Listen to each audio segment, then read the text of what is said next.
This is News 8 at 6. It's a very simple procedure that is used. When somebody has his head covered up, you're supposed to pull the cover off and check him. Tonight, a former prison guard raises questions about security on death row 5 days after a convicted murderer breaks out. Good evening. Thank you for joining us tonight. The latest on that manhunt for the escaped prisoner tops our newscast this evening. The extensive manhunt for killer Martin Guruli is now on hold. 5 days ago, he successfully got away from the ELLIS unit in Huntsville. Authorities had hoped Guruli would tire, get hungry, and come out of hiding. But search crews are growing tired instead. And Channel 8's Robert Riggs is near Huntsville tonight with more. Robert? Well, Tracy, the Texas Board of Criminal Justice launched a major investigation here tonight into security on death row. They want to find out if physical barriers or people, guards, are responsible for the breach in security. They plan to have a report ready in mid-January. The chairman of the board is a bit upset. He only recently learned that this is not the first time an escape attempt has happened here. A similar escape attempt occurred on death row at the ELLIS prison nearly a year and a half ago. Two other condemned killers used virtually the same rooftop escape route from the prison chapel. The Texas prison system never publicly reported the attempt. The inmates were caught climbing the high security fence. The pair had cut a hole in a prison recreation yard fence with a hacksaw. A former guard says security has been lax on death row for years. He wants to keep his identity confidential. There was a 3-hour period of which the inmates was actually unaccounted for. Now, on death row, they are supposed to count these people every 30 minutes.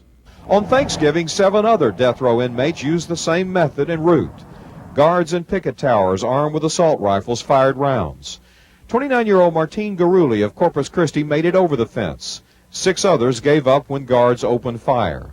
One of them had attempted to escape from death row 5 years ago.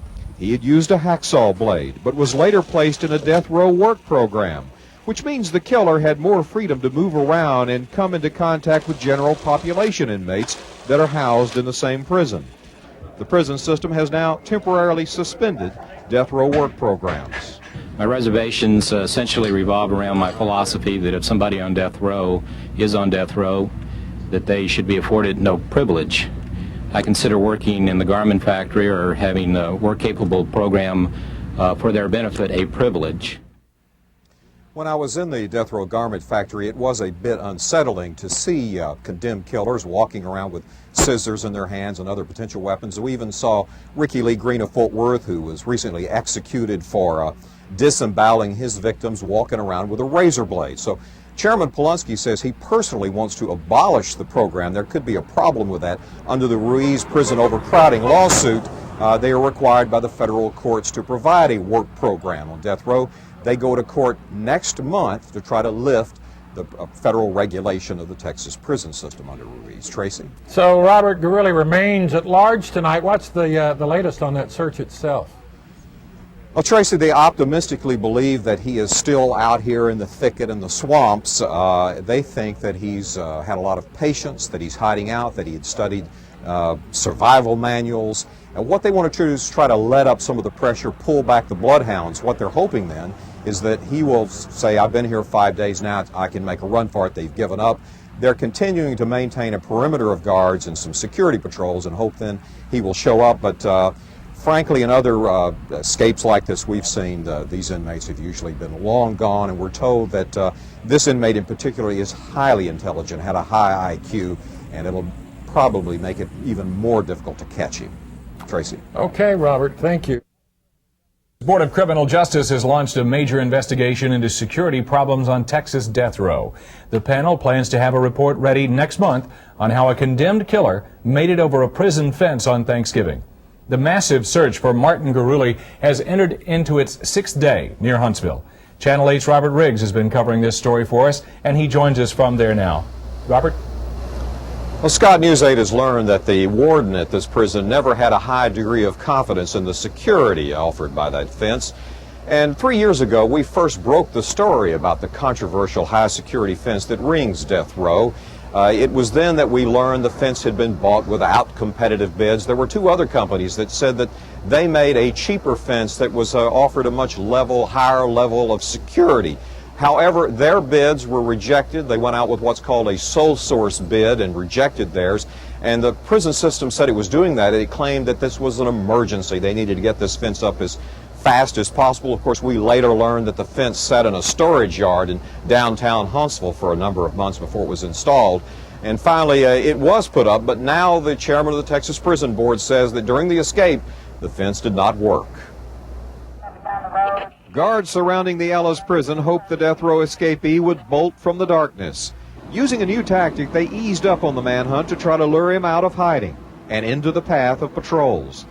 The Texas Prison Board chairman vowed to bring the killer back dead or alive and launched an investigation into how he got out.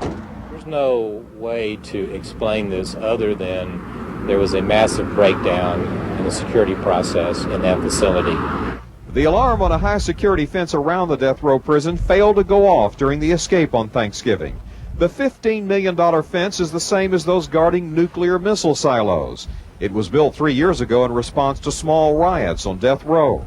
A pressure-sensitive tripwire is supposed to sound an alarm and pinpoint the location of the escape, but the death row killer climbed over the fence without setting it off.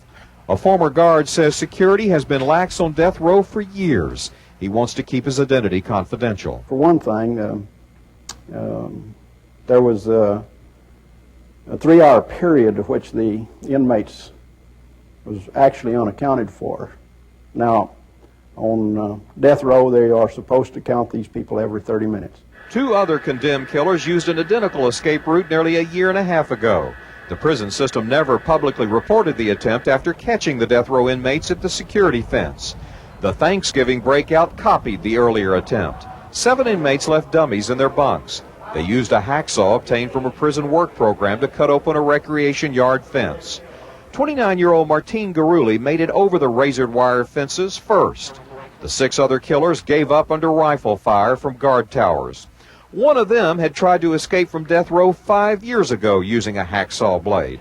Later, he was allowed to work in the death row garment factory, sewing guards' pants. When this reporter investigated prison industries 5 years ago, it was an unsettling sight. More than 200 condemned killers handle scissors, razor blades, and other potential weapons on their jobs. They receive far more freedom and are not locked in their cells 23 hours a day like most death row inmates. I do have a problem with the fact that we are allowing them additional privileges, recreation, time out of their cells. That's not what death row is all about. That's not what being condemned in the state of Texas should be. In response to the escape, all death row work programs have now been temporarily suspended, and more than 400 death row inmates are locked up in their cells 23 hours a day. They get all their meals in their cells. They only leave for a few hours of recreation and a shower. Scott? Robert, I was surprised to learn that the people on death row had work programs. They've suspended them. Why not just abolish them? Well, these have been in place for 12 years. It's a result of the Ruiz federal prison overcrowding lawsuit. Texas has still been under federal court control.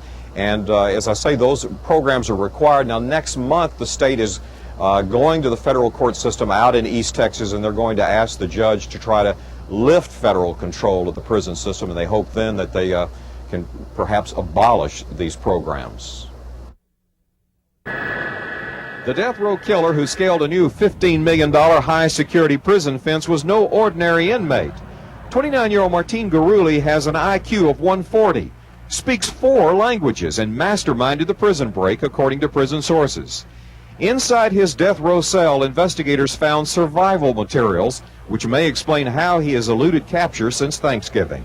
People did not do their jobs properly, and obviously we are going to have to address why that happened and punish those who may have conducted themselves less than professionally in their duties at that facility. The high-security fence manufactured by Safeguard, an Israeli company, did not sound an alarm during the escape, according to the chairman of the Criminal Justice Board. Pressure-sensitive tripwires on the fence are supposed to set off a sensor in the guard tower. A map there shows where the fence is being breached. Security experts say the system should have been placed on an inside fence rather than the outside fence. That way, there would be more time to react. The escapees spent 4 hours on the roof of the prison without being spotted. Experts say the old guard towers are not tall enough to give a clear view, and they say motion-sensitive security cameras are pointed the wrong direction. The chain-link fence is another problem. It's easy to climb and unravels like a sock when cut. There have been 2 death row escape attempts in which the killers cut a hole in the recreation yard fence with hacksaws. The prison system rejected buying a heavier steel welded fence that's difficult to cut and climb, according to a contractor. I think the fence is just one important element of the work the committee will be doing. The fence itself, and the arrangement, the facility, the building, the whole thing, and they'll be getting to the bottom of all of that. Sources who have studied security measures at the Ellis prison say its warden did not have confidence the fence could prevent a breakout. 3 years ago, News 8 first reported the fence was bought in a controversial process without competitive bids. Other companies claimed they made more secure and cheaper fences. Former prison director Andy Collins played a key role in ordering the fence. Collins was fired by the governor and recently indicted in the Vitapro scandal over a prison food supplement. The prison system originally justified the expensive fence, claiming it would eliminate the need for guard towers. Well, that never happened. And now a prison security expert says death row needs a complete retrofitting with sophisticated security barriers. Robert Riggs, Channel 8 News, outside Huntsville. News 8 has also learned that 2 other death row killers almost made it to freedom that night. Channel 8's Robert Riggs has uncovered additional evidence of a major breakdown in the way more than 400 condemned killers are guarded. 3 of the 7 death row killers climbed over an inner perimeter security fence undetected, according to sources at the Ellis prison. The trio was about to scale their final hurdle to the outside when a visitor spotted them. A guard was hosting a Thanksgiving barbecue at his prison residence when a guest asked, "Are those guys supposed to be running out there?" The off-duty guard yelled out to a picket tower, which opened fire. The fence alarm had not sounded. 29-year-old Martin Garuli and his 6 accomplices were wearing leather gloves from a prison work program and used blankets to get through the razor wire. As Garuli made it over the top of the outer high-security fence, it bowed out and threw off 2 other inmates who had climbed to the middle. Governor George Bush, fresh back from a Middle East visit, announced an investigation into the prison break. I've asked the Texas Rangers to step in and answer the question for me, to find out why a death row inmate is still escaped and is still at large. And yes, it concerns me a lot. A guard armed with an assault rifle fired 18 rounds near this red circular sign that marks the 200-foot point. All of the shots missed their targets. A security expert says the prison should have equipped guards' rifles with special $400 sighting scopes that greatly improve accuracy. News 8 has also learned that Garuli told his accomplices in the midnight escape attempt that a getaway car would be waiting on a nearby highway. Now the prison system is sending out wanted leaflets for Garuli to police around Texas and south of the border in Mexico. Robert Riggs, Channel 8 News. The Harris County medical examiner is completing an autopsy at this hour on Martin Garuli. The escaped inmate was found dead in a creek near death row yesterday, exactly 1 week after he scaled the prison walls. Channel 8's Robert Riggs joins us now live from Huntsville with the preliminary autopsy results. Robert? Gloria, investigators say a guard's bullet grazed the back of Garuli's neck during the Thanksgiving escape, but it was not a deadly wound. It appears that the condemned killer drowned. The Texas prison system believes bloodhounds chased the death row escapee into a lake-sized creek that feeds the Trinity River. 2 veteran prison workers out fishing spotted the body floating downstream late Thursday afternoon. They anchored the body and called 911. When I called in, I really wanted them to know it wasn't a prank call, and I told him, I said, hey, we got the man, That man was 29-year-old Martin Garuli, a condemned killer from Corpus Christi, the subject of a massive 7-day manhunt. By nightfall Thursday, investigators brought the corpse to the bank of the creek and made positive identification. You guys have seen this?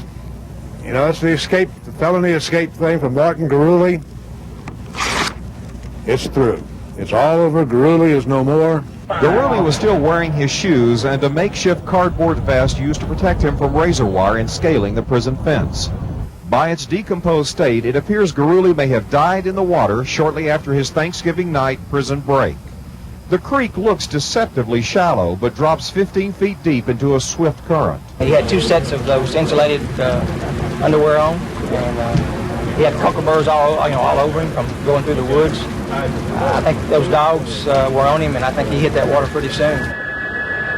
The escapee's body was discovered inside the prison grounds where the warden concentrated the search. A statewide intelligence dragnet had found no trace of Guruli making contacts on the outside.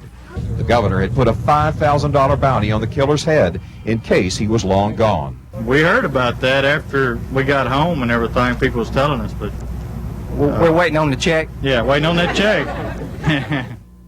Well, under state law, in order to get that check, the money, the reward, has to be paid to a state agency, which means the prison system will have to decide what to do. And based on the happy mood here on this ending that they've solved this case, I think these guards will probably find a little holiday bonus in their check. Tracy?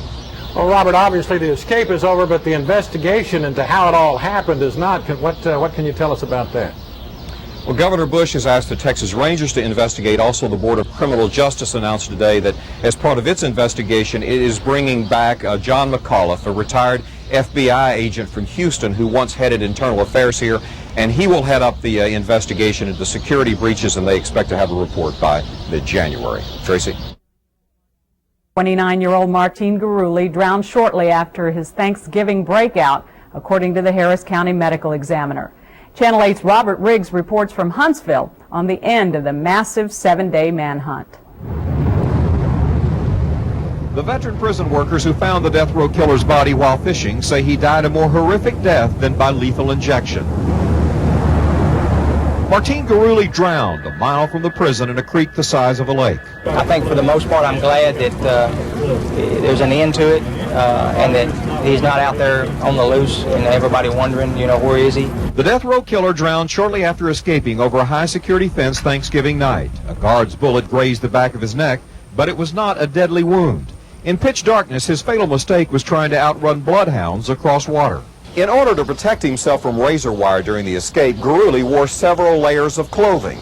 He made a vest out of cardboard, and he wrapped his arms with magazines and tied all of this together with the elastic waistband from his underwear. The medical examiner says it caused him to sink like a rock.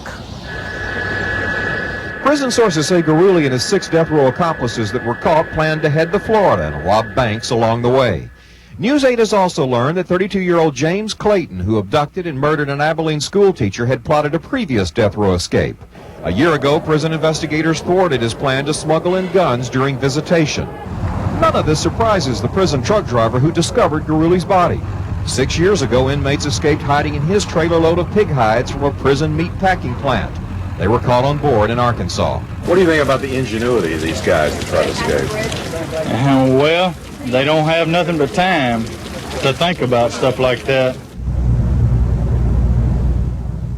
Inmates hung holiday decorations as the mood in Huntsville turned cheerful. The alert fishermen may find a $5,000 reward in their Christmas stockings. Robert Riggs, Channel 8 News, outside Huntsville. The investigation of the death row escape looked at how 3 condemned killers could climb over fences topped with razor-sharp wire.